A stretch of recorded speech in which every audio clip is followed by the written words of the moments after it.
कालपुरुष की कुंडली में राशियों को शरीर के अंग और आंतरिक अंगों का इसमें स्वामित्व प्राप्त है। जैसे मेष, वृष, मिथुन, कर्क, सिंह, कन्या, तुला, वृश्चिक, धनु, मकर, कुंभ, मीन, ये 12 राशियां हैं। कालपुरुष की कुंडली में मेष नंबर की राशि से सिर का विचार होता है, मस्तिष्क का, चित्त का और जीवन शक्ति का विचार किया जाता है। वृष राशि से मुख में नेत्र आ जाएंगे, जीभ और कंठ। मिथुन राशि से भुजा का विचार होता है और हाथ तथा कंधों का विचार होता है और स्तन के मध्य का विचार तथा श्वास मिलने का इसमें विचार किया जाता है। कर्क राशि से हृदय का विचार होता है, पाचन क्रिया का और फेफड़ों का। और 5 नंबर की राशि से पेट, पीठ, स्पाइनल कॉर्ड, रक्त संचार और लीवर का विचार। कन्या राशि से कमर का विचार और आंतों का विचार किया जाता है। 7 नंबर की राशि से नाभि और वस्ति, गुर्दे और मूत्राशय का इनको स्वामित्व प्राप्त है। वृश्चिक राशि गुप्तांग, जननांग और गुदा को दिखाती हैं और धनु राशि से जंघा का विचार होता है, नसों का विचार होता है और नितंब का विचार इसमें किया जाता है। मकर राशि से घुटने, जॉइंट्स और हड्डी का विचार होता है।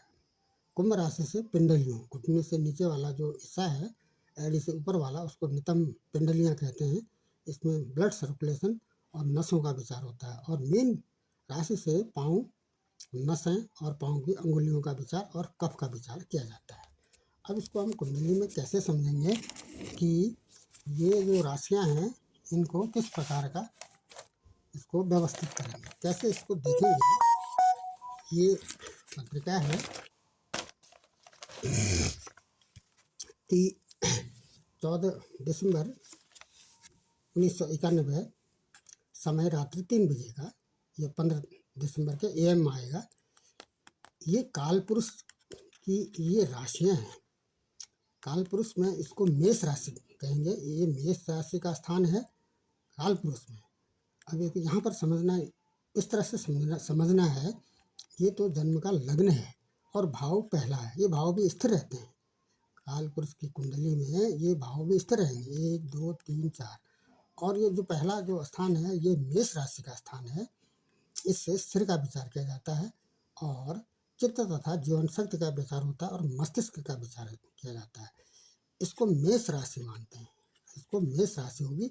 और 10 नंबर की जो यहाँ पर ये जो है, इसको 10 नंबर में इसको है। भाव तो 10 नंबर का है और राशि यहाँ पर इसको 10 नंबर की राशि मानेंगे। 10 नंबर की राशि में किसका विचार हो जाएगा? घुटनों का विचार हो जाएगा और जॉइंट्स का विचार और हड्डी का विचार हो जाएगा। और 12 नंबर का ये वाला स्थान है। यहाँ पर 12 नंबर की राशि को कालपुरुष में स्थान दिया गया है। इससे पाँव तथा पाँव की अंगुलियों का, नसों का और कफ का विचार किया जाता है। अब एक वाक्य है, एक वाक्य इस तरह से समझना है, राशि शुभ ग्रहों से दृष्ट हो या उस राशि में शुभ ग्रह हो तो वह अंग पुष्ट माना जाता है। और यदि पाप ग्रहों से, क्रूर ग्रहों से दृष्ट हो वह राशि तो वह तत्संबंधी अंग पीड़ित माना जाता है। उसमें पीड़ा उत्पन्न होने का भय रहता है। अब उसको कुंडली में कैसे समझेंगे कि कालपुरुष की कुंडली में 10 नंबर की जो राशि है, यहाँ पर जो स्थित राशि है वो तो जन्म की राशि है, लेकिन कालपुरुष में ये 10 नंबर की राशि है।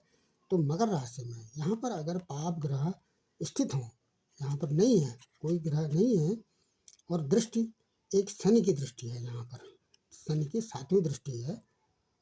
और उसके बाद इसको ये शनि से दृष्ट है तो क्या होगा, इसमें घुटनों में दर्द की शिकायत रहेगी, हड्डियों में दर्द की शिकायत रहेगी।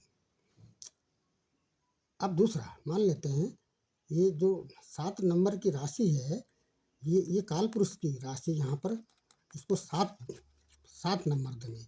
7 नंबर की राशि मेष, वृष, मिथुन, कर्क, सिंह, कन्या, तुला।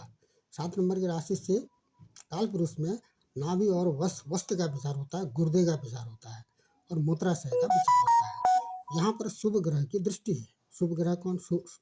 गुरु, शुक्र और शुक्ल पक्ष का चंद्रमा तथा एकल रूप से बैठा हुआ बुध शुभ ग्रह की श्रेणी में आते हैं। तो यहाँ पर शुक्र की दृष्टि है, तो इस संबंधी अंगों में कोई विकार नहीं होगा, ये अंग स्वस्थ रहेंगे। कौन से अंग? गुर्दा सही रहेगा और मूत्राशय का अंग सुरक्षित रहेगा, इसमें कोई रोग उत्पन्न होने की संभावना नहीं है। तो इस प्रकार से इसको त्रिस्तरीय ढंग से समझना है। एक तो काल पुरुष के भाव, पहला भाव, दूसरा भाव, ये 7वां भाव, ये 11वां और ये 12वां। दूसरा ये जो पहला स्थान है ये मेष राशि का स्थान है। 1 2 3 4 5 ये स्थान सूर्य का है, सिंह राशि पड़ती है कालपुरुष में।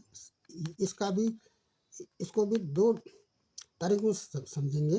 भाव 5वां है और राशि यहाँ पर कालपुरुष में 5वीं राशि आएगी, तो ये सूर्य की राशि है। 5 नंबर की राशि सूर्य की है। और 9 नंबर की राशि किसकी है?